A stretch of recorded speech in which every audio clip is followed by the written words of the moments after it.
What the duck is up, everyone? Thank you for joining us for another episode. As always, with me, my co-host, Garrett. Hello, everybody. And today we're going to be talking about the inevitable Terrifier 3. We're going to dive more into details about just like how much this franchise has just become a cultural phenomenon within the horror genre. Mm-hmm. And with people passing out in Australia, throwing up. And did you hear about that? I didn't hear about any of that. There's an Australian screening where people fainted and everything. Wow. So Terrifier, Art the Clown, Terrifier 3 review. We're going to talk about the franchise as a whole and give our thoughts and opinions about Terrifier 3. And speaking of Terrifier, speaking of Art the Clown, I did get to see David Howard Thornton, the man who plays Art the Clown himself, in costume going around scaring people at Nightmare Weekend in Richmond, Virginia.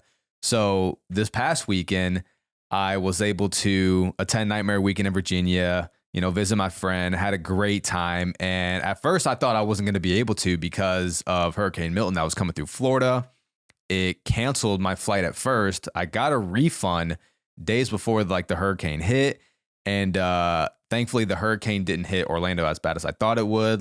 We fortunately didn't lose power. I don't know how, because so many people in Orlando did. Yeah, I know. Honestly, that was my only main concern. I wasn't too concerned about Orlando. I feel like we're normally okay just being in the middle of the state, but we were concerned about our parents who are in Tampa. Yeah, no, for sure. Tampa, if they got a direct hit, we were worried big time.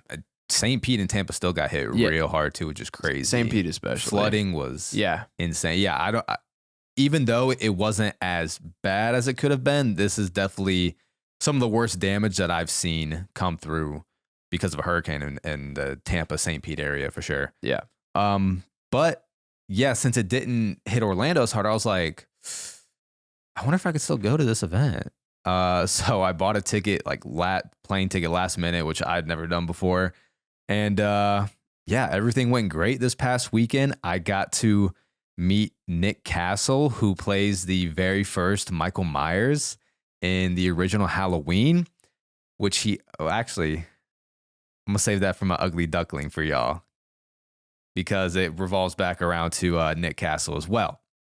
But we'll get to that. I also got to meet Tommy Lee Wallace, who was the director of Halloween 3, Season of the Witch, which you guys know that's a personal favorite of mine. Top 3 for me easily in the Halloween franchise. I love that movie. He also directed the original It, the 1990 adaptation for it was like a TV miniseries.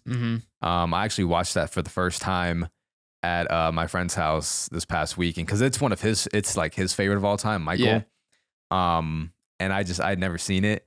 So we sat down and watched that. And I definitely think the newer It movies are better, in my opinion, at least chapter 1. I don't know how much you remember of chapter 1, but I rewatched it on the plane after rewatching the original. And I was like, this is a good movie. No, I like chapter 1. Yeah, because in the TV series, in the miniseries, they have to adapt all of that book within 3 hours. And it is more so laid out like the book is, where you are introduced to the adult characters, but then learning about, their backstory through flashbacks and introducing each character at a time of the group, of the loser club. And it just didn't really allow me to connect to the characters as much, at least the kids. Yeah. I will say one part I did like better about the original It was the adult version of Richie, which is shocking because I love Bill Hader. Yeah. Who plays the adult Richie in chapter 2. But I do like this Richie better, shockingly. Interesting. I know. And but yeah, the original the 2017 It was good. I mean, they've started off strong with Yeah. part 1 and part 2. I really like and what was jarring to me too? I was watching this, I was like, I forgot that this is the same director who gave us The Flash. That's the same director, Andy Muschietti, same director of The Flash. And I'm like, the amount of sauce that the It chapter 1 has and the amount of sauce that Flash does not have, it's crazy. I don't know, man. Sometimes they hit, sometimes they don't. It is pretty bizarre how different reception the same director can have with their different movies. Especially when they switch genres like that. That's been interesting to me. And what's weird lately, I've been noticing a huge correlation between comedy and horror. Yes. What is with Yes. directors doing comedy and horror? It's like, and what I also find funny is those two genres of movies are considered to be like the lowest form of filming. You know what I mean? Yeah, it's really weird. And I just saw Jordan Peele talking about almost kind of not in terms of the correlation of comedy and horror, but it kind of makes sense of why they would have that correlation with each other, because he was talking about, writing out a horror script. And he's like, yeah, it can be really hard to write out a horror script because you're putting a lot of these characters in almost comedic situations or situations that the normal person would not put themselves in. Yeah. So you have to find ways to like make it realistic. And, I mean, I guess in a sense, like if you think about like horror scenes, they do have a punchline of sorts, just like a comedy scene would. You know what I mean? Yeah. Except the punchline is obviously going to be scary and not making you laugh. So I honestly, maybe there is like a connection in that sense. Well, and for instance, we're going to be talking about Terrifier 3 later, and I think humor, dark comedy is a huge part of this character of Art the Clown. All right. Well, yes. Art the Clown is intentionally funny, though. He is intentionally funny. Right, I know, but I'm saying there's a lot of horror comedies out there as well. There are, yeah. So there definitely is, like, those two genres can mesh well together. Would you go so far as to call Terrifier, all the Terrifier movies, horror comedy movies? The darkest of horror comedy? Not the first one. Not the first one. But I could say... This third one, maybe. Yeah, I could say 2 and 3. You could probably say horror comedy. In a really dark, sadistic way. In a really dark, fucked up way. Yeah. And yeah, I'm going to dive into more of that later of like how that is why I'm able to stomach these movies in a way.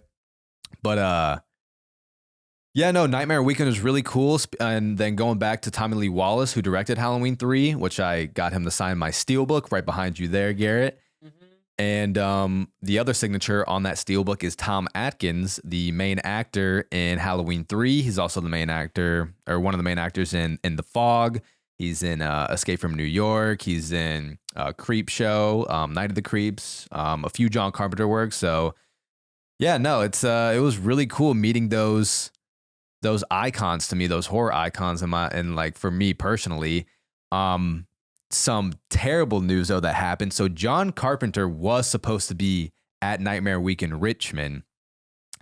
And I mean, as you guys know already, that's one of my goats right there. My favorite horror director for sure. I mean, I'm sure he's a lot of people's goats in the horror industry. No, 100%. So he was supposed to be there, and that was the big deal, man. It was because this apparently was only the second year of Nightmare Weekend. Yeah. And that's a big grab right there. That's a big name. You're going to get a lot of people to come just for him. So we wake up the morning of the day he was supposed to be there, Saturday morning. And we're about to head out the door. And my friend's wife was like, "Did he tell you the news?" I was like, "No, what happened?" She was like, "John Carpenter canceled." Like, you're fucking kidding me. And apparently he canceled like late Friday night, flight issues. Who really knows the real issue? But yeah, less than 24 hours before, canceled. And we were out there standing in line just talking to people. Man, we were seeing people walk up with a whole bunch of John Carpenter movie shit to get signed and everything because they had no idea yet. The Nightmare Weekend didn't announce it on a post yet. Yeah. It was on their website. Like if you went on their website, you showed that he was canceled. But how many people are going to go on the website like the morning of, night of? You know what I mean? And man, some people had driven 7 hours just for John Carpenter. I'd be so pissed. I would be so hot. I'd be pissed. I'd be so hot, bro. This one couple I was talking to in line for Tom Atkins, bro, they took a bus, or maybe it was Tommy Lee Wallace. Either way, they had taken a bus all the way from Montreal to this event. It's crazy. So like people travel, like you can refund their tickets and everything, but you can't refund that gas money. You can't refund that travel money. or that experience. Yeah. Like they just wanted the experience and they're like, when am I going to get this opportunity again? Yeah.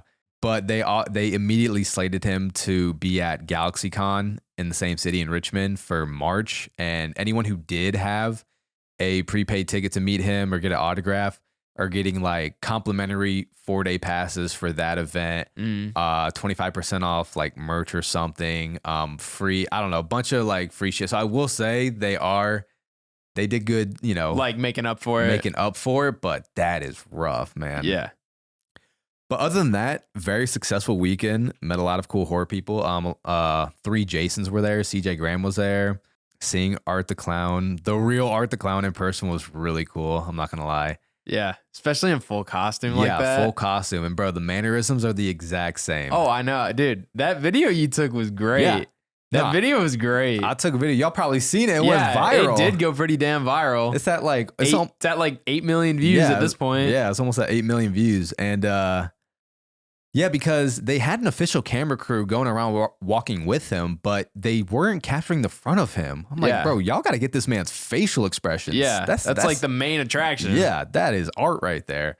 So that was really cool capturing that. And you know what was cool too? I wasn't able to take this home, but a couple in line that was getting signature from Tom Atkins and Tommy Lee Wallace, they were Halloween 3 fans. They were fucking handing out bricks, real bricks from the Shamrock Factory in Halloween 3 Season of the Witch, where they built the mask, where like all the shit goes down. Yeah. That's a real building, and it got demolished like some years ago or something. They had certificates and everything. They took like 20 bricks from that building, and they were going to give it to Tom Atkins, but he was on the plane, and he didn't want to like have to deal with that, so he just didn't take it. But they got a brick signed by him, and they just had like extra bricks. So at one point, I'm waiting in line, and they come back and like, any big Halloween 3 fans? And I'm like, oh, me. And they were like, do you want the brick from the factory? I'm like, God damn it, you know I do, but I can't because I'm going on a plane. Yeah. I wouldn't be able to take that home. Freaking TSA, man. But that would have been so cool. That would have been really cool to have. To have the brick from the Shamrock Factory in Halloween 3. Oh my God, that would have been cool. Yeah, that's pretty annoying. But the fact that that opportunity was even there for me, I'm like, this has been a great weekend. Yeah. Dude, you should have just told your buddy, like, please hang on to this for me. I will come back for it someday. Maybe, or like pay for him to ship it or something. Or fuck, I might have fucked up. You should have done that. I'd have figured it out. Yeah. I might have fucked up. You might have fucked up. You could have figured that out. I could have. Fuck. Yeah. Because that meant a lot more to you than Tom Atkins. Damn. Probably. Yeah. That's never going to present itself again for me. No. Oh, that sucks. Damn. But to top off that glorious day, we went and saw The Thing, John Carpenter's The Thing, being played in a old theater downtown in Richmond called The Bird. That was built in 1928. And that was just fantastic. Like, I don't know where and when we went wrong in this country, but like, bro, old theaters are where it's at. They're gorgeous, cool. Man. They got they're so artistically designed. It's really cool. And they even, before the movie started, they had some piano guy come out and like play the organ, and there was like this whole presentation. I believe he'd be an organist then, Blake. Organist, yes. I'm not even sure it was an organ. Actually, I don't even know if I'm saying the right word. I don't know. Well, let's see. You got pianist, organist. That makes sense, right? It would make sense. Is that the right word? I don't know. I think it's the right word. But it was just an incredible experience. Shout out to Michael and his wife for being great hosts, and definitely had a great time up there. Yeah, seeing The Thing in that theater, man, that was so badass. Because like the thing about Florida is there's not really that many old cities. Yes, St. Augustine is the oldest city in America technically. Yeah. It's also really north and but far other away than that, from us. Other than that, a lot of these cities are new.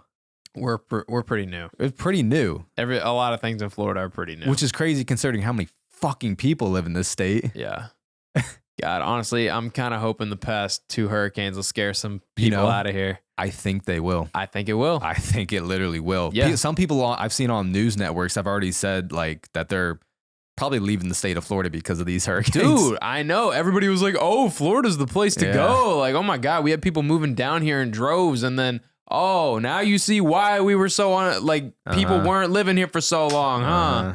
Yeah, you got figuring it out, right? Yeah, you guys ain't ready for hurricane season. Nah, man, we been here. Get the fuck. No, I'm just kidding. I mean, if you want to come to Florida, that's fine. Just be prepared. Be prepared. But yeah, fantastic weekend in Virginia. Happy to be back. Immediately went and saw Terrifier 3 with Garrett. But before we kick off our Terrifier talk, we have to do our Ugly Duckling, which I feel like we haven't done in a minute. Yeah. Where we give a movie that was just either underappreciated, didn't have a great critical reception, didn't do well at the box office, that we just want to show more love to. So, Garrett, what's your Ugly Duckling this week? I'm going to go Scooby-Doo 2, Monsters Unleashed. Because the first one's pretty well loved. Pretty well loved. But I feel like the second one gets a lot of shit. And honestly, I think it captures all the same stupid humor that the first one does. And I think because we just watched both of those recently again. Yeah. At least I watched. I don't know if you watched the first one again recently. I did, but we watched the second. I haven't. Maybe not the first one recently, but I've seen it plenty of times. Yeah, no, I know. But we watched the second one together. Yeah. Recently, not the first for the first time. We used to watch that one. I think even more than the first one. If I'm not.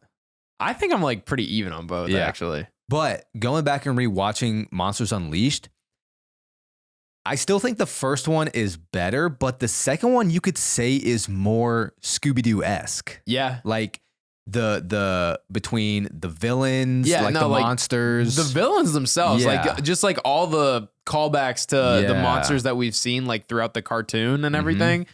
They show a lot of it. Yeah. And bro, but I genuinely think the second one is funnier than the first one. To me, the second one is funny as fuck. I have such a great time with it. It is funny, man. Matthew Lillard. Well, that's a big part of it. Yeah, for sure. Matthew Lillard is a huge part of it, but he's great. It's so good. And the fact that he's got to do all that acting next to like a green screen or just it's pretty wild. It's so good. You know, just talking to a Scooby-Doo that isn't there, that definitely takes some skills, dude, and imagination. I know. I don't know why the second one gets so much hate. I get the story is kind of shit, but like I just have such a good time with it. Nah, it's a great time for sure. Iconic Velma scene as well, coming down in that tight leather suit.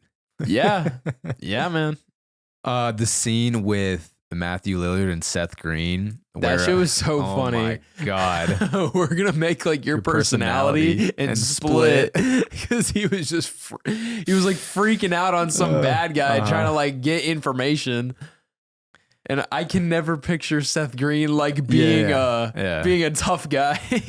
You know, I bet as much as we love to do this all night and something tells me you would.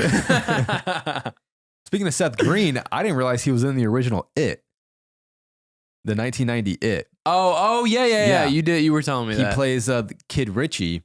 And like, not to hate on anyone's short, but like, it was kind of funny because he was the tallest one in this group of kids in the original It. And I'm like, damn, he didn't grow much after that. Nah, dude. Honestly, like, I feel like Seth Green is like famously short at this point. I didn't realize it until I saw him in person how short he was. Yeah, no, I agree, but I think he's like 5'4". Dude, I think he's shorter than that. I think you always overestimate, bro. No. You always overestimate. I think he's shorter. Nah, let's look at this. Okay, 5'4". Oh wow. Yes.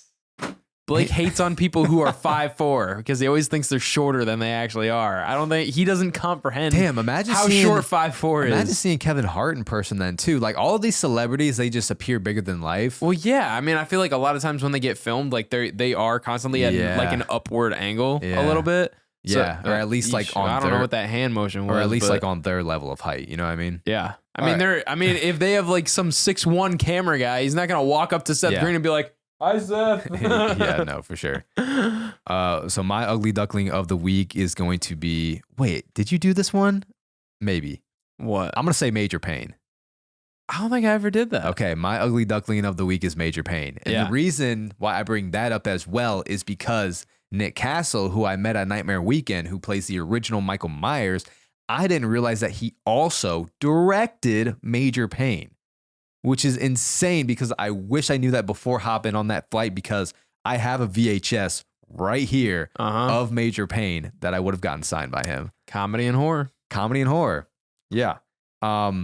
Fantastic. Like, and I told him, I was like, yeah, you know, our dad was in the military, so he showed that movie to us as kids, and it was just always on repeat in our household. He's like, yeah, it's funny, you know, how many military people ended up showing like their kids that movie and stuff. Yeah. But it's a very quotable movie. It is a quotable movie, but is that an Ugly Duckling? Is that like a not well-received movie? Yes. Really? Oh, 100%. Interesting. Let me pull it up right now. I don't know if I've ever met anybody who really talks bad about Major Payne though. I mean, but not a lot of people talk about it in general. Right. Not a lot of people talk about it, but also kids our age. Yeah, it has a 29% on Rotten Tomatoes. Oof. But 68% audience. Okay. See? Yes, but 29% critically. No, I see what you're saying. Yeah. However, it's a comedy. Dumb and Dumber also has a shit Rotten Tomatoes score. Actually, it doesn't. It doesn't? No. I thought it did. Dumb and Dumber, I think, is in the 70s, which is great for a comedy. Really?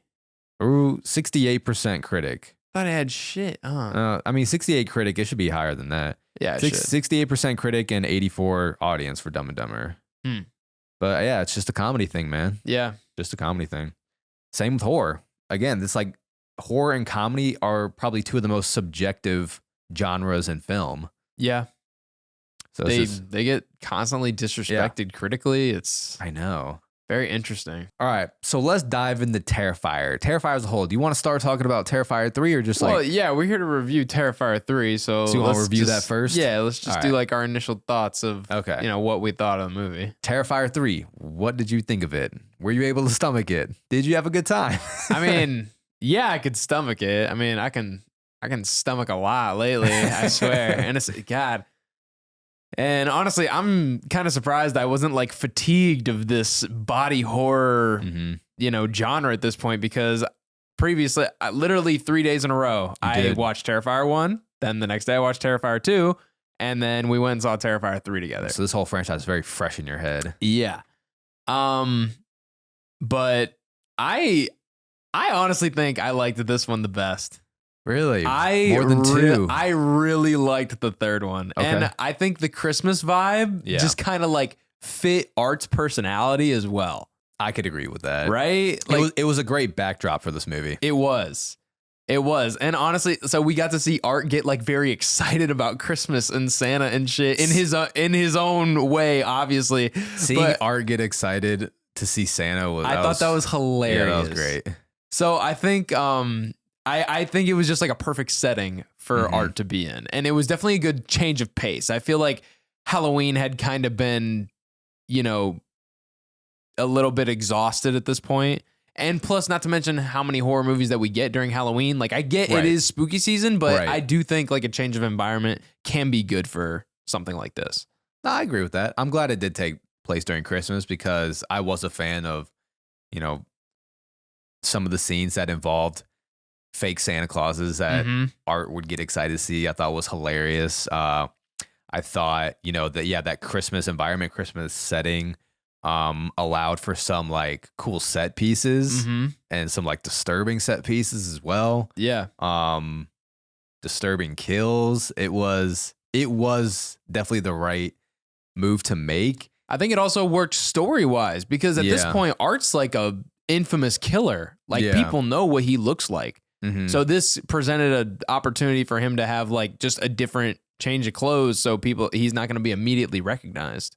True, yeah. So I feel like it kind of worked story wise as well. Yeah, and even though Art wasn't thinking about it that way, but it just happened to work out like that. And it's kind of funny how this idea came to Damien Leone, the writer, director, because he watched Black Christmas.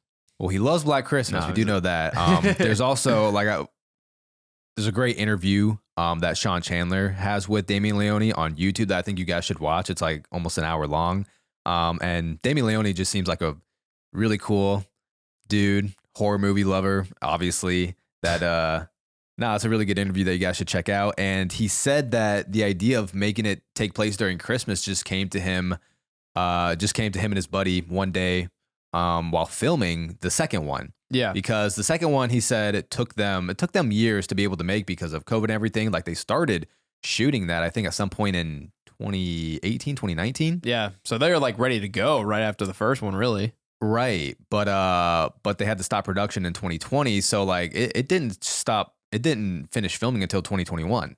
Damn. Yeah. So it took years. And because of that, they shot the movie at all different times of the season.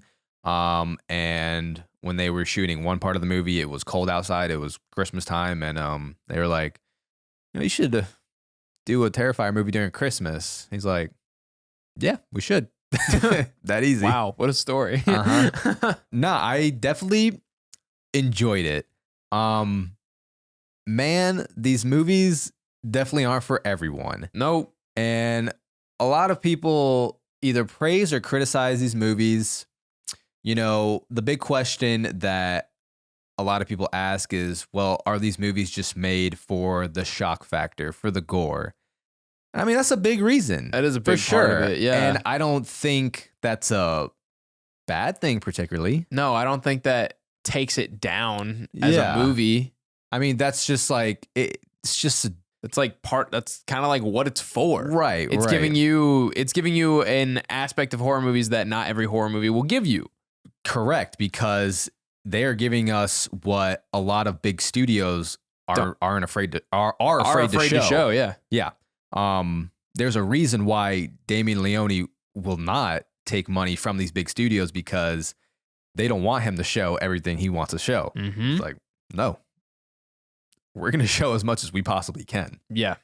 So it's definitely like part of a reason why these movies exist. Now, a lot of people do like the second one because they start to expand on the lore. They give us characters that we can care for. Yeah. That definitely adds more substance to Terrifier 2. Mm-hmm. But I mean, I think it is essential to have this gore in these movies, because that's how you're trying to separate yourself from all these other horror franchises. I feel like in the market of horror movies, I feel like there is a need for the Terrifier movies. I agree. You know what I mean? Yeah. Like it is different enough that it distinguishes itself from, like the mainstream horror movies that you'll see today. I think it's a good point. It's definitely not for everyone, and it's definitely not made for everyone. Yeah. But I think there is an audience that wants this. Absolutely wants these kinds of movies. Mm-hmm. Honestly, like all of this on top of the fact that, dude, I genuinely think we are witnessing a horror icon being born. Like, I swear, I genuinely think Art the Clown can get to the status of a Michael Myers or Jason Voorhees. So I'm going to one up you right now. I think after Terrifier 3, Art the Clown officially is a horror icon. All right. I do. How many times have we tried to has the horror genre tried to come up with the next horror icon, right? Uh-huh. We have the Michael Myers, who was born in the 70s, Jason in the 80s, as well as Freddy Krueger, then Ghostface in the 90s, right? Those are the horror icons that like first come to everyone's mind. It's been a while since there's been a new one. 2000s, you have you have Jigsaw and like the Saw franchise. Yeah. But there were also movies that were able to go on without Jigsaw. Yeah. And then you see some of the slasher movies like Happy Death Day try to come up with the baby killer, like the baby mask. You know what's hilarious is I actually just watched that last night. Really? Yeah. That's funny. I just watched it, and the mask works as it works as a horror thing. I don't like the origin of the mask. It's the mascot for the school. Okay. The Bayside Babies. That's the dumbest shit ever I've heard. You had Totally Killer try to bring a new mask to the slasher genre as well, with that Johnny Bravo looking mask. Yep.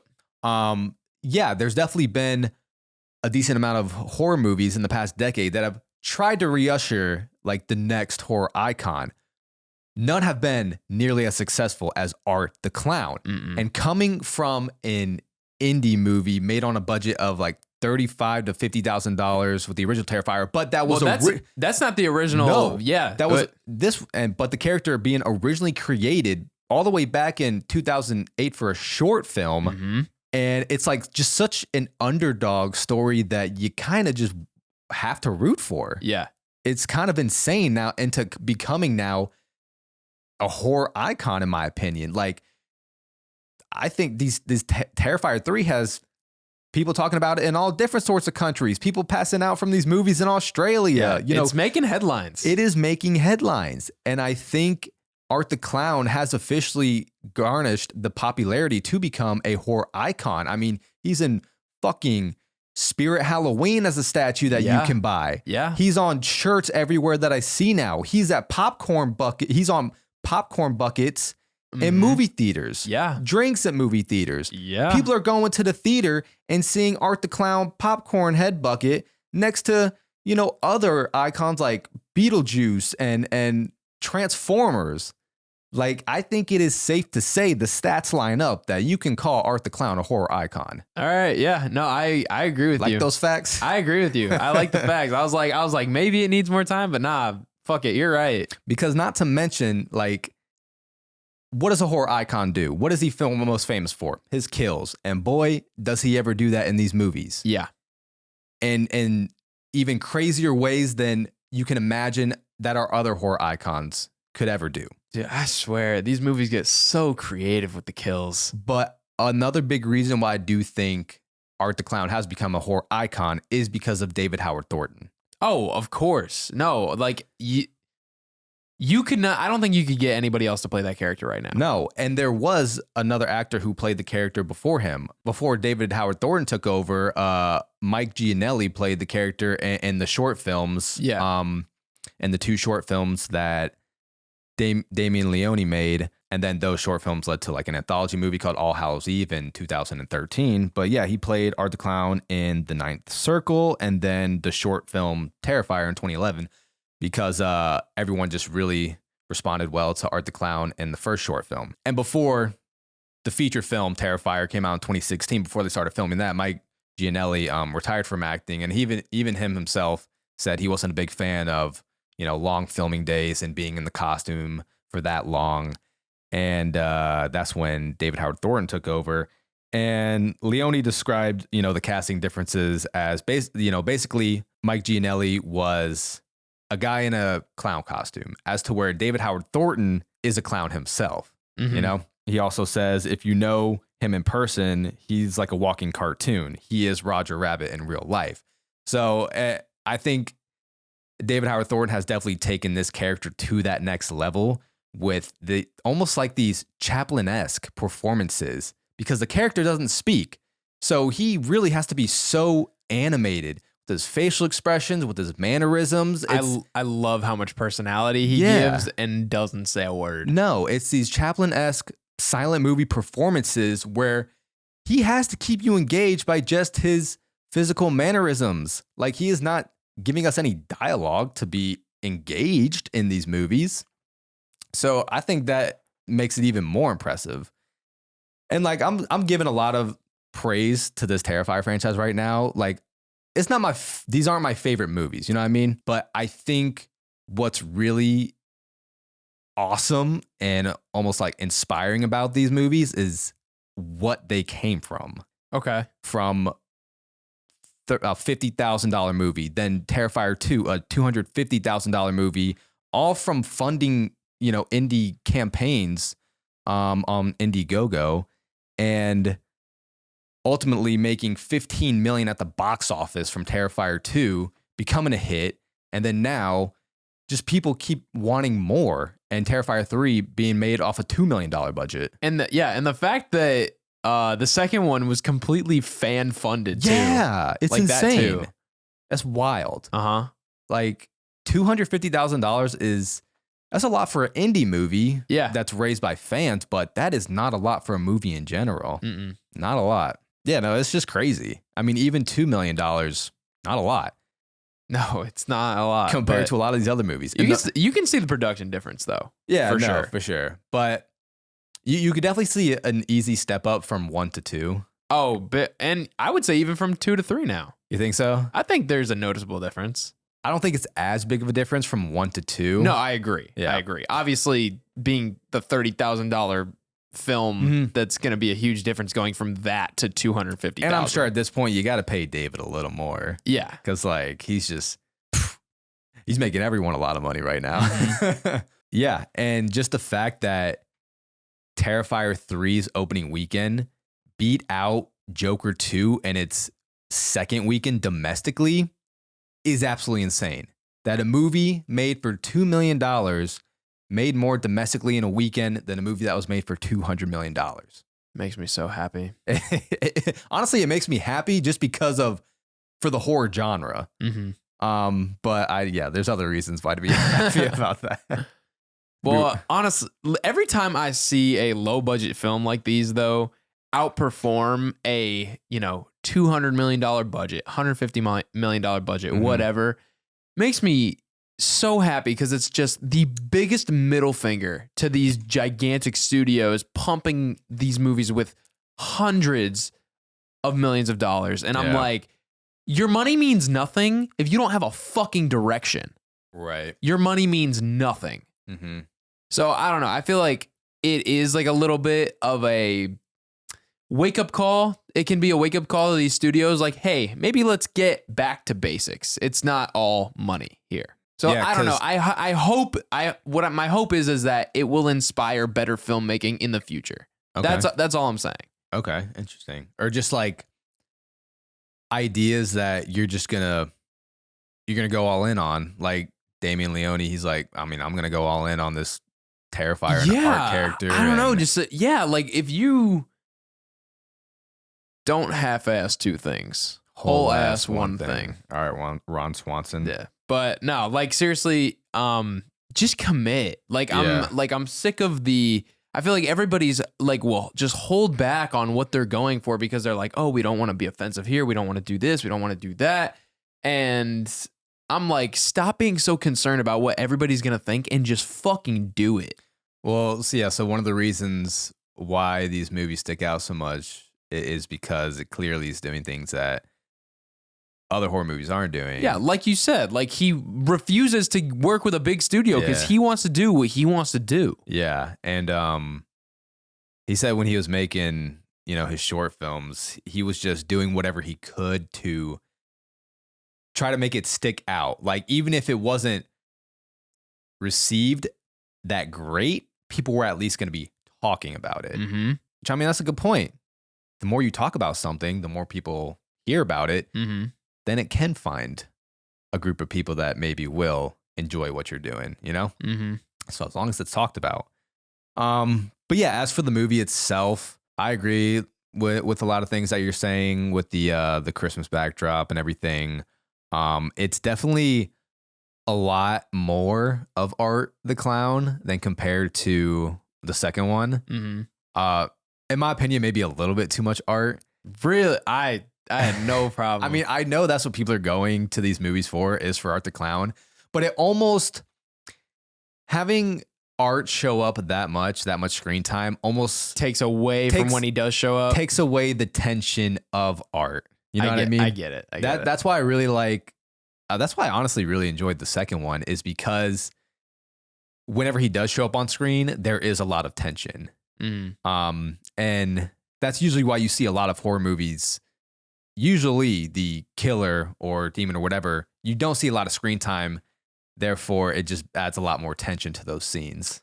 Okay, but I think Art's presence himself just is enough tension because he can switch on a dime, right? With him being like, he'll do his like little friendly clown routine, and then at a moment's notice, immediately switches. Well, I think at this point it works to what you're saying because at this point everyone knows what Art is about. Yeah, but say like Art had this much screen time in the first movie, then I don't think it works as well. No, I agree. But yeah, whenever Art's on screen, you really you don't know what he's gonna do. You don't know what's gonna happen. You don't know what he's gonna do. Just because Art's on screen does not mean that a bloody showdown is gonna happen. Right. Yeah. Like he could just like do his little clown routine and that'd be it for the moment. But you don't know that. Obviously, I do love the character of Sienna Shaw, played by Lauren Lavera, who has kind of become like an up and coming final girl, really. She's been great. When I was watching the second one, I was hoping that she wasn't going to die because like I wasn't sure what direction they were going to go in with the first one. Obviously, like our main characters, one dying, the other one getting, right, defaced. Yeah, completely fucked up. Which ends up becoming pretty crucial. I was glad character. that got brought back, honestly. But I was like, okay, so there was no final girl technically in the first one. And I was hoping that was going to change with the second one, and I was glad it did. And now we have our main girl here, Sienna.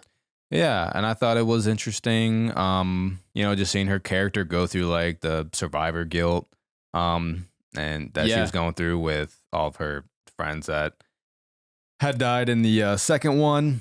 I mean, makes sense. Yeah, no, for sure. It does take place 5 years after the events of the second one, even though the movie only came out 2 years ago. But the director, Damien Leone, said that the only reason why it does take place 5 years after the second one is because the kid actor who plays Jonathan. Yeah, he's like a lot older. Grew up so much between that time because, like I said earlier, they started filming back in 2018. So when they started filming the third one, he had grown so much. Yeah, which I thought that was interesting. Like, all right. And which is kind of cool too, because like we're like, all right, yeah, we're not going to recast you. We'll just change the story for you. I like that. That's cool. Yeah. Nah, yeah, that'd be such a dumb reason to recast him over too. I mean, even keeping the actress who plays Vicky, who has her face defaced, like you could have got someone new for that. You could have got someone because you don't really. It's just like a bunch of makeup and prosthetics on her face, but they found a way to bring back that actress as well. So I thought that is really cool of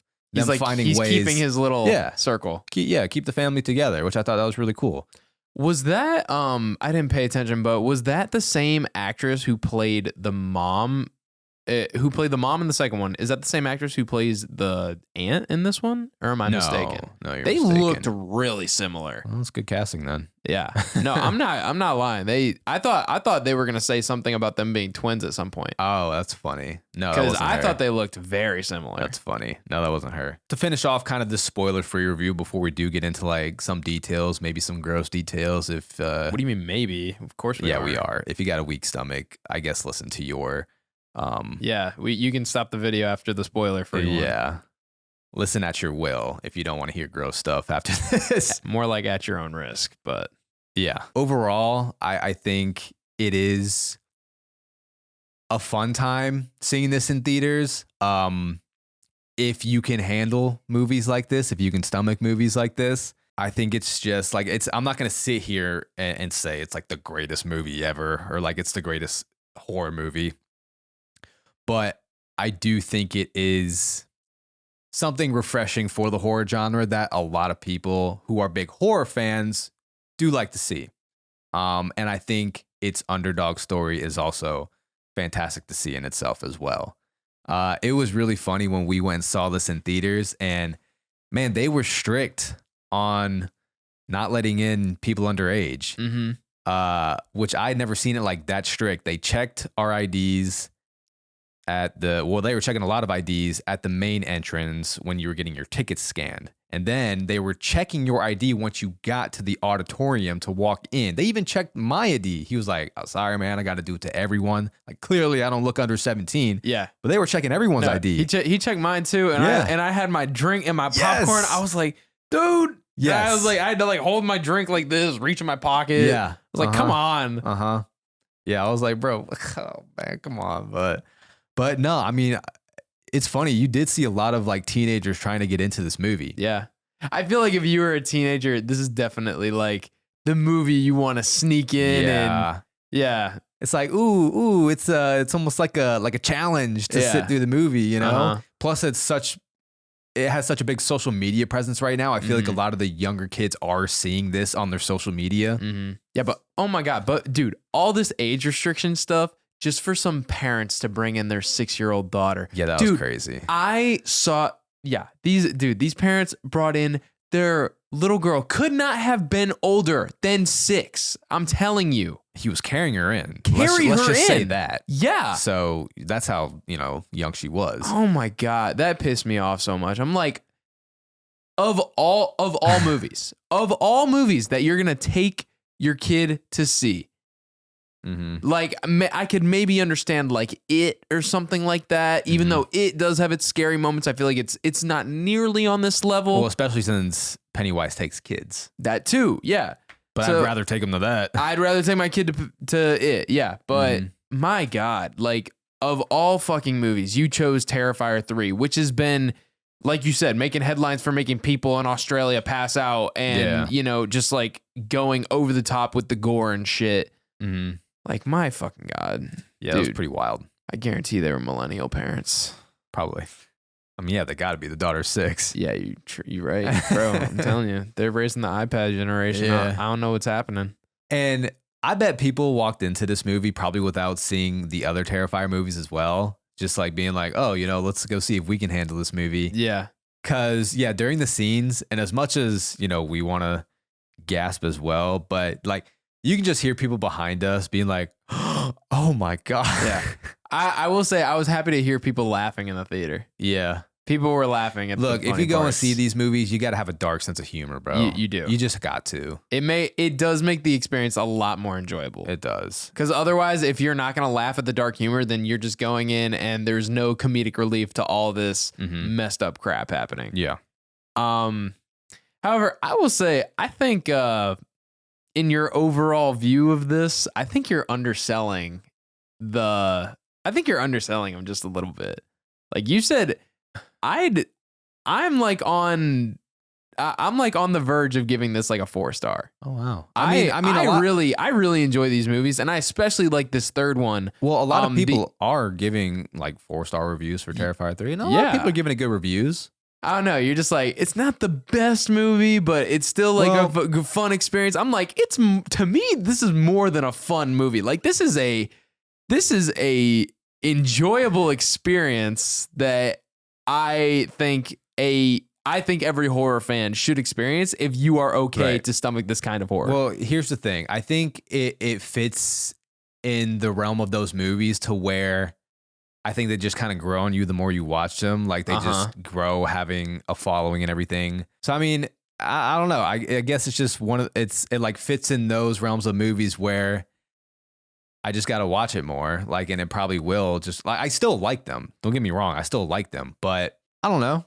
Like everyone has those movies that you just kind of need to watch a few times to be like, yeah, this shit hits. I will say, but what I do like about the second one a lot was I do like art a lot in the second one, but the second one just had a vibe too. And like the Clown Cafe song, I thought that was a great scene. Okay. I do genuinely enjoy the second one. See, I think the difference for me is like, I'll just say it right now. Christmas. I do. Yeah. So I do like the third one better than the second one. And I think the reason for that is like, for you, it's the Clown Cafe. That's like, that whole vibe that's putting the second one on top. To me, I like the Clown Cafe. I think it's the Christmas vibe that's like taking place of the Clown Cafe part of it. I also really enjoyed just like the character of Sienna a lot in the second one as well. I mean, I thought she was great in the third one too. No, I agree. But another thing that I think is putting the third one on top for me is also the expansion of the lore. I finally got some closure. I can like, my logical brain can finally like comprehend what is happening. You know, like I don't like being left in the dark for too long. I think there are still some questions to be answered. Oh, no, there definitely are. Yeah. But I at least have like a sense of what's going on now. You know? Yeah, I feel you. Like of at least like what art is. So from what I'm understanding, this is your hot take. I think Terrifier 2 is your least favorite of the 3. I think so. Which is a very hot take in the Terrifier world. I know it is. I think I definitely need to give Terrifier 2 a rewatch because I think my experience was like a little bit butchered. I will say that because I was kind of like, I kept like stopping and there was just some distractions going on while I was watching it. So that could have interrupted my experience. But I don't know. It did feel like it just dragged. I think whenever I have to check the time on a movie and I'm like, all right, like how much longer we got here? Like when you start getting me to that point, I start getting sick of the movie. So that is the biggest complain about the second one is the runtime of it. Like you could have easily shaved off 20 minutes of that movie. See, and Terrifier 3 though, pretty much just as long, right? No. Or is it a little shorter? It's 2 hours and like 5 minutes. Okay. But what's funny is Damien Leone, because he edits these movies, he did take that into consideration for this third one, and he did cut about, because the original runtime that he had was 2 hours and 25 minutes. So he did cut 20 minutes of it. Okay. Honestly, there's the difference right there. Right. Because this movie I felt was perfectly paced and timed. Okay. For Terrifier 3. It was better paced. I'll give you that. Yeah. I thought the second one was actually paced pretty well up until the final act, actually. Okay. I thought the first 2 acts were paced well, and then the third act was when it started to drag. I'm in agreement with you on that. Yeah. And so and I think that was the difference is, the first one, it was just like a tight 90. Mm-hmm. It was this mysterious character that we knew nothing about. Yeah. I don't know. I think the first one definitely does have like a certain appeal to it. Like a grindhouse feel to it as well. Yeah. Yeah. I don't know, man. That's my take. I'll have to give the second one a rewatch. I'll rewatch the first and the second one and give my take on that. But yeah. All right, let's dive into some details about the kills now. Mm-hmm. So time to get gross with it. As you guys know, this is what these movies are known for. And everyone was asking, how do you top the salt room scene in Terrifier 2? Is that what they call it? They call it that. The salt room scene? Salt room scene, yeah. That if you said the salt room scene to me, I'd be like, what the fuck are you talking about? Like, I get that he puts salt on her, but like, that's not how I would describe what happened at all. I mean, I guess, yeah. But basically skins her and pours bleach on her. And then pours salt on her. Shit, the bleach would be more terrifying to me.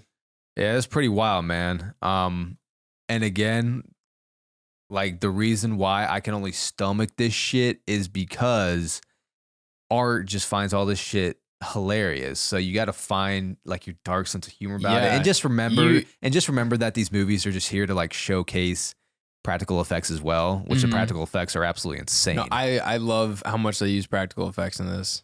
And I feel like people have lost that art form throughout the years of filmmaking. So but I think it's really starting to make its way back in the horror genre. I do. Because honestly, that's like the only way to do certain stuff. Yeah. When you want to showcase stuff like this in horror. For sure. But yeah, I'm able to like stomach that more than per se some of the traps that we see in Saw, because like, there is nothing funny about it. There's nothing funny about that shit. I mean, there's nothing funny about what Art does either. Right. But his reactions, right, they do make it funny. And I think that is the difference that David Howard Thornton brings with this character.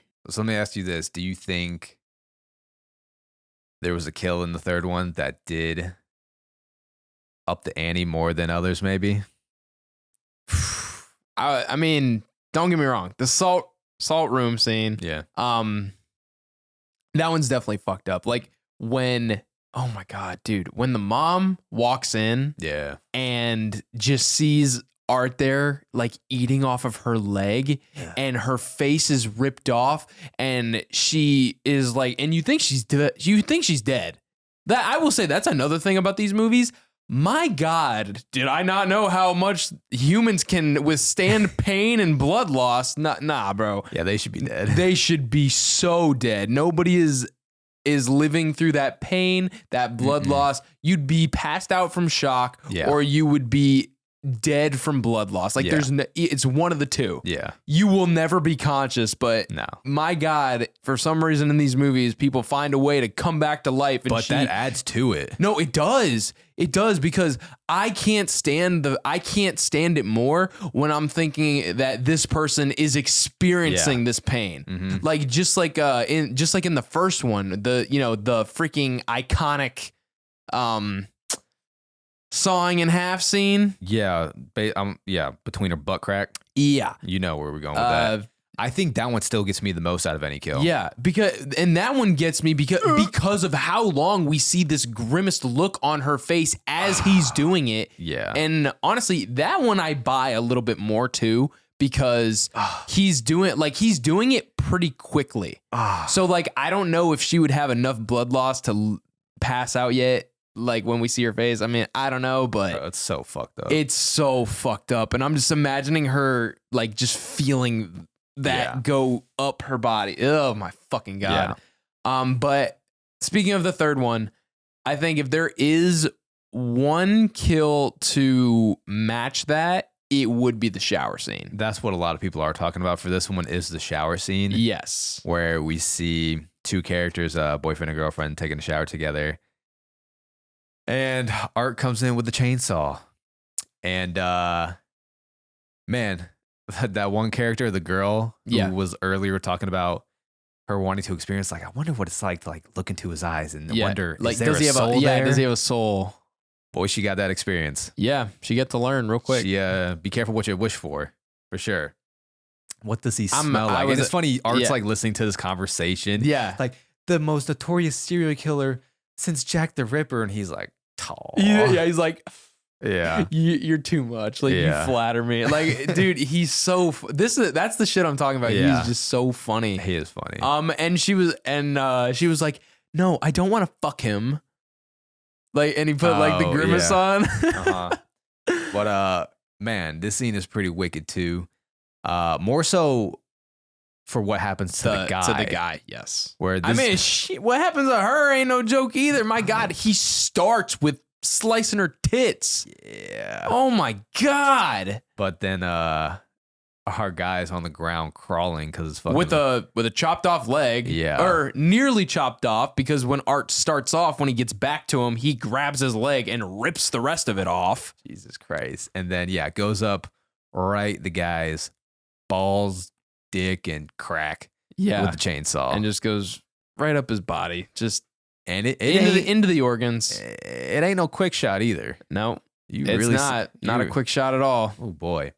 So I think we literally see his testicle, dude, but honestly, out of his sack on the ground. Honestly, as much as crazy as that was, I think the one that got me was the mom kill. Yeah, that was the second one I was gonna bring up. Yeah, because then other people, the other one to bring up would be like the box cutter scene up in with that construction worker, where he like box cuts his scalp and like rips it down. That was a good one. But no, I do think the mom one was fucked up. And Damien Leone said in an interview with Screen Rant that scene was supposed to be even more fucked up.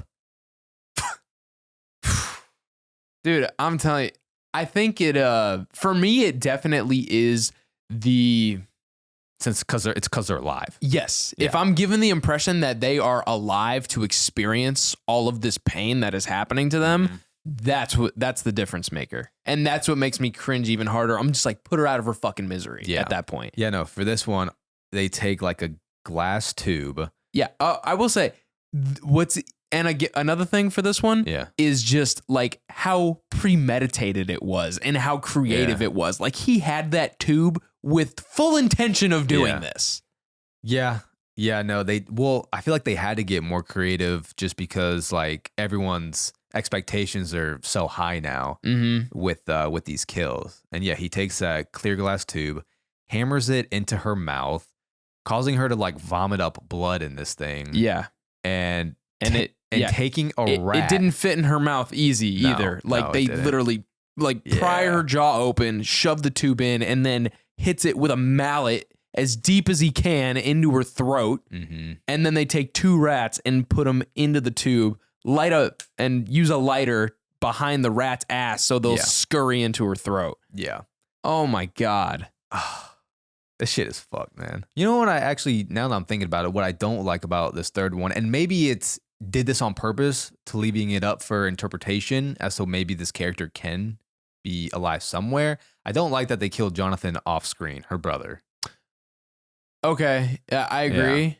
I think he is dead though. I don't think they would do that. They would show that. Yeah. And especially like they had the glasses. I mean, I guess you can, but however, he was like at the dorm. Like he could have very easily just like grabbed an extra pair of glasses or something. Yeah. Like, I get what you're saying. Like they might be leaving it up for interpretation. I think they might. Like I feel like his character was kind of done dirty if he really was killed off screen like that.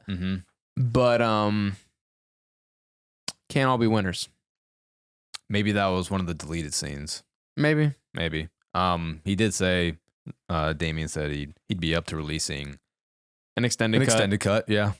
So we'll see, but they do plan on making a fourth one now. I mean, yeah, you see a movie like this make this money, it's like, all right, let's keep going. Not to mention, I'm sure he sounds like he has a blast doing this shit. Yeah, and I do like that it's still going to be him doing it. Like it's not some big studio trying to like shove in another director or shove in another writer just for like money's sake. It's like, nah, let's, it's this guy's creation that he's just going to keep doing. Yeah.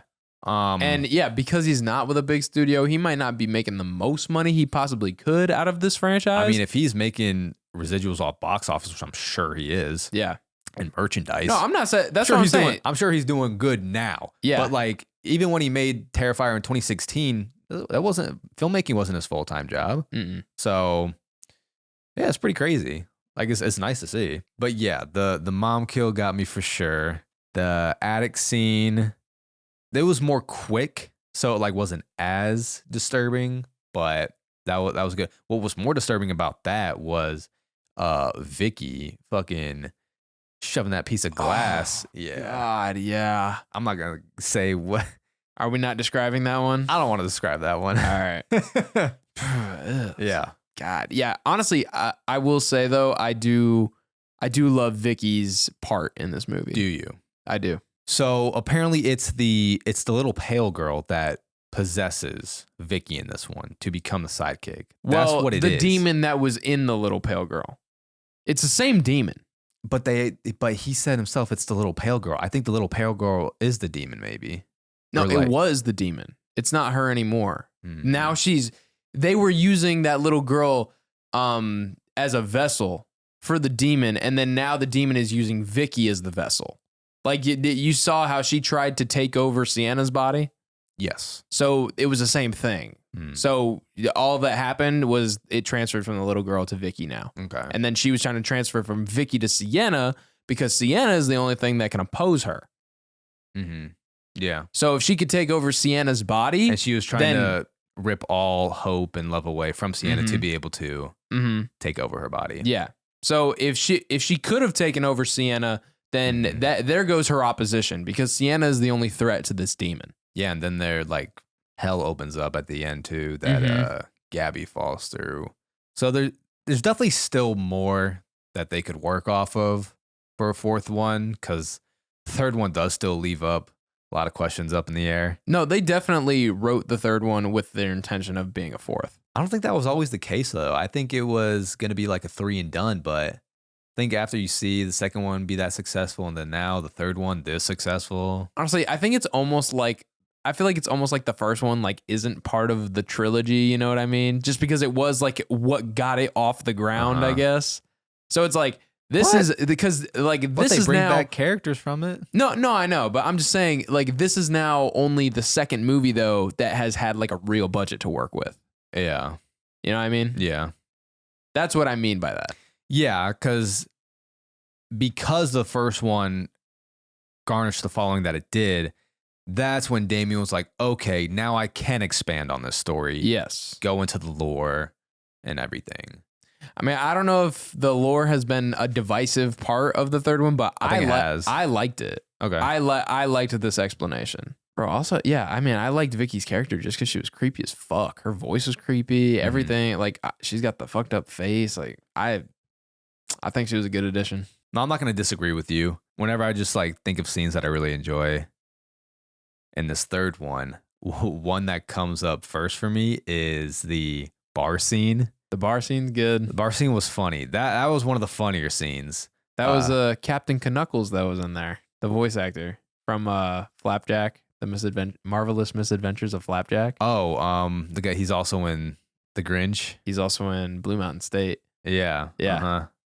That's funny. Yeah, what's his name? I can't think of his name. Oh, he was also at Nightmare Weekend. Oh, was he? Yeah. I think we're thinking of the same guy, right? We definitely are. Yeah. Clint Howard.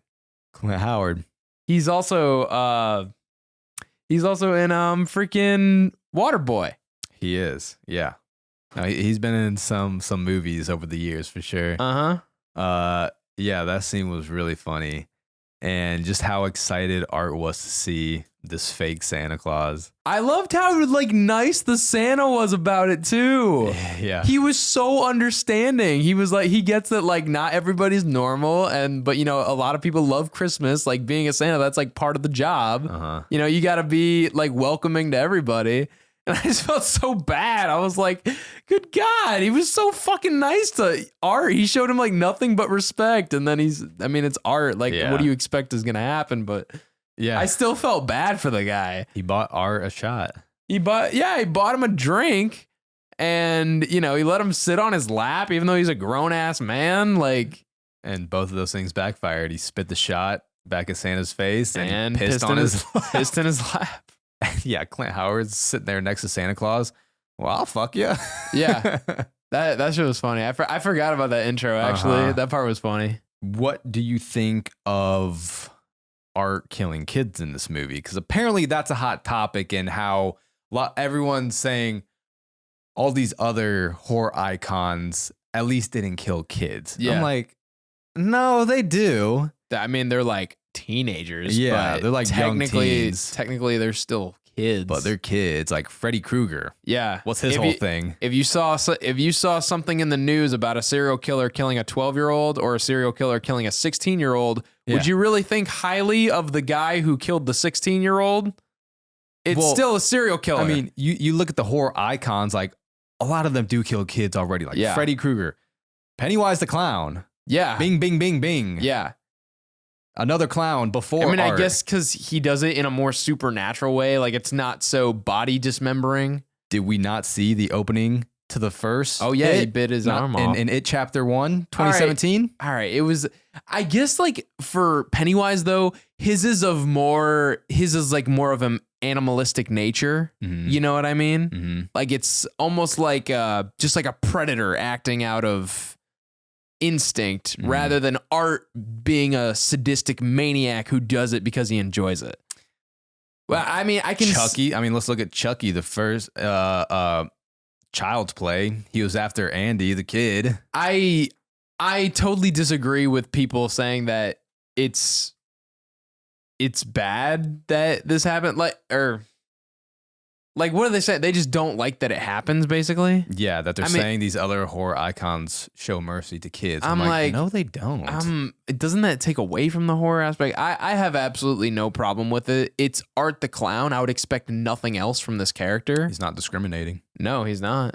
That was another thing, too. People were calling Art misogynistic, but I'm like, I'm pretty sure this dude kills just anyone's in his path. He doesn't give a fuck. Now, if you just saw the first one. No, but even the first one, the pizzeria guys, those were the first guys. Yeah, Dunzo. Mm-hmm. So I would disagree with that too. Actually, nah, he kills anybody. People just find reasons to. He killed both girl and boy in the shower. I think people just find reasons to complain. I think so. You know, I'm just thinking maybe like part of the reason why I like the lore too is like I've told you before, I'm like a sucker for the whole heaven and hell shit. And like demons and stuff like that. So honestly, when they revealed that, I was like, damn, this is kind of like right up my alley. I guess it was like I'm getting a little combination of like slasher, supernatural, heaven and hell, like everything. I was like, this might be like the perfect horror trilogy for me. That's fucking wild because that is the last horror trilogy I would expect for you. Right? I know. What the fuck? I mean, I like that it just fucking goes balls to the wall with everything though. It's this is why I wanted you to start watching horror movies. I genuinely didn't know what the fuck you were into. Yeah. Is it bad that I like this? I mean, a lot of people like it. Wow, that's really funny. Is there anything that you would want to see from Terrifier 4? That I'd want to see? Would you want to see Terrifier 4 take place during another holiday? I don't know, actually. That's one thing I don't know. Like, I mean, I feel like they did a good switch up here with Christmas, but I don't know. Do you like, because I feel like Halloween was kind of his thing, right? Mm-hmm. It was always on Halloween. It's like, does there need to be a certain holiday, or like, does there need to be, I don't know. Is that something that like brings out the demon? Because I was wondering, like, obviously they got disturbed in the attic, which is kind of like why, you know, they were awoken during this movie. But that's one question that I don't have answered. I'm like, what triggers them, I guess? I think the holiday aspect of it just adds a fun backdrop for the movie. It does. And like creates some fun set pieces because, you know, I wasn't going into detail earlier, but like in the final act at the house when Art the Clown like nailed that one guy up to the wall, like Jesus and wrote ho ho ho and blood next to him. Yeah. Or like when they put the what's it called? The thorn. Crown of Thorns. When they put the crown of thorns on Sienna, which apparently the guy who designed the crown of thorns in the Passion of the Christ was the same guy who designed the crown of thorns for Terrifier 3. That's weird but cool. Right? Passion of the Christ to Terrifier 3. Quite the switch up. So yeah, I definitely just think the holiday aspect adds a fun backdrop to the movie. But also, I think it works on another level. Like, it's not just a fun backdrop, but also, you know, Christmas is a very religious. It's a religious holiday. Yes, but this is all about a demon, right? You know, that's opposite of Christ and everything. I don't disagree with you there, but I don't think they really dived deep into that for this movie. No, though. They didn't. But I think it was definitely done on purpose. You know, like Sienna is our chosen savior from. Bro, I just told you why it took place during Christmas. What? Because I just told you why it took place during Christmas. Yeah, they thought it'd be fun. Yeah. All right. But you're saying it does fit. I think it added another element. Okay. Yeah. Because like, you know, just like all I'm saying is they put the crown of thorns on Sienna for a reason. Because she is the chosen hero by God, by the heavens. Whoa. Oh, no, I know. And so right, I feel like they were trying to show the similarities between her and Jesus. Okay. That's like, isn't that the fucking point? Right. It's kind of weird comparing Sienna to Jesus. I understand. I'm not saying I'm doing that. I'm just saying in the context of the movie, I think that's what was happening. Right. I think if they were to do another holiday, we saw Easter. You think Easter? Easter. I think 4th of July. Now, I get where you're going because of what you just said with the religious aspect of it and like heaven and hell. But I think 4th of July could be really fun considering what Art would do with like fireworks. Yeah. I feel like fireworks would be too quick for him though. Because like this is the first time we saw him use explosives. Yeah. But I think fireworks are a little too quick for him. I don't know. I think 4th of July would be fun to see. Just like the Joker said, man, do you want to know why I use a knife? Oh, God. Guns are too quick. You can't savor all the little what the fuck emotions. I think 4th of July would be cool. Thanksgiving, we just saw a whole ass slasher movie on that from Eli Roth back in 2023. So I think it would be too soon if someone else did like a Thanksgiving slasher. I say Easter, bro. You could do Easter. He could dress up as the Easter bunny. He could dress up as the Easter bunny. That's what I'm saying. I think that's the fun thing about Art too is you can put him in some goofy ass costume and no one would blink an eye. You can't put Michael Myers in a Santa outfit or Easter bunny outfit. You can't put Jason in a Santa outfit or Easter bunny outfit. Because Art himself is goofy. But you can put Art in those costumes. Yeah. And it will definitely match the movie. It works. It does work. I loved him in the Santa outfit. He's a horror icon. He's a horror icon. Plain and simple. He owns that shit. Wow. All right. Somehow this Terrifier 3 review has become one of our longest reviews. Yeah, dude. I feel like we did get off track at certain points, but the conversation just kept going. Isn't that funny though that this indie horror franchise can become our longest review?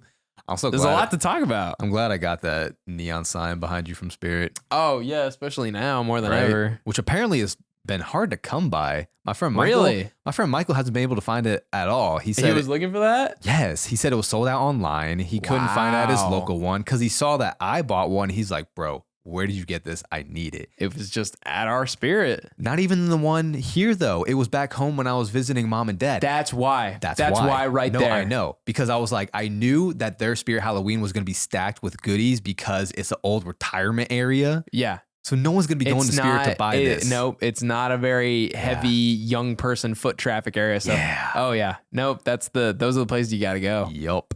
So I'm really glad I was able to find that. All right. There you have it. Our review of Terrifier 3. Just kind of reiterating, like it's really underdog and success story of what this franchise has grown to be. I feel like you're more impressed with that than the movie itself. I mean, maybe so. I think so. Just because I do love the horror genre. It's my favorite genre. So I do love to see this accomplishment from the Terrifier franchise. Like I feel like it's I feel like it's bringing up your love of Halloween because you love how Halloween was such a low budget. Well, but I mean, that's a lot of horror icons' origin story, honestly. I think it can be inspirational just to like filmmakers, period. Yeah. You know what I mean? You can just get it done, find a way, which I think is fantastic. And yeah, I mean, these movies don't have to be your favorite movie, but I think you kind of got to acknowledge just how impressive it is, what it's doing, you know? So there you have it. Terrifier 3, a interesting theater experience. I would suggest going to see this movie in theaters again, if you can stomach it, and continue to keep growing its box office. Yeah. Don't pass out. Yeah. I wonder how many people have passed out. They should be keeping track. They should have people outside of every theater. Did you pass out during this movie? I saw this one girl on YouTube who does movie reviews. She like read the article about the people passing out in Australia or something. She's like, people actually passing out. Like, are these things real? And she went and saw the movie, and in her screening, the lady next to her did pass out. Dang. That's funny. Yeah. I feel like they should also keep track of walkouts. Yeah. Of the theater. How many people are just like, I can't stand this. Yeah. They just walk out. I think, yeah, because I think there was definitely quite a handful of walkouts at some premieres. Have to be. As always, if you've made it this far, thank you for listening. Make sure to give us a rating and review wherever you're listening to this podcast episode, whether it's on Apple, Spotify, iHeartRadio, you name it. Shout out to our protector of the realm, Kosum, on Patreon. And thank you to all of those who have joined our Patreon. If you want bonus episodes of us, make sure you join that. There you can join our Discord as well. But that's going to do it for us here at Duck Takes. Hopefully we can get some merch dropping soon for you guys as well. I know I've been kind of got delayed with the hurricane and whatnot, but we're working on it, man. We're working on it. It's getting real soon to launching. It's happening. As always, with my co-host Garrett, and we'll see y'all next time on Duck Takes. See you guys.